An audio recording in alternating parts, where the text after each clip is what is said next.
There's a common phrase among fitness professionals that exercise is medicine, and when it comes to protecting your health, it certainly is beneficial.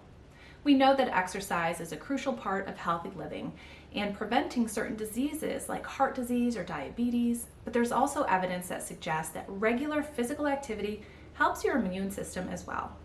Hi, I'm Sarah, the Health and Wellness Coach with Nightingale Virtual Respiratory Care, and today we're talking about different ways to boost your immune system.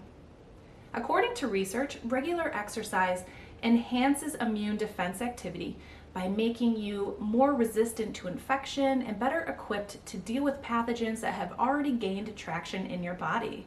Exercise also increases your core body temperature, which may have the same benefits as a fever when it comes to fighting bacterial growth. Exercise also helps you lower stress, sleep better, and lowers the risk for other diseases. To take advantage of these benefits, plan to exercise for about 30 to 45 minutes at a moderate intensity on most days of the week on a regular basis. Stay tuned for more Nightingale tips on boosting your immune system.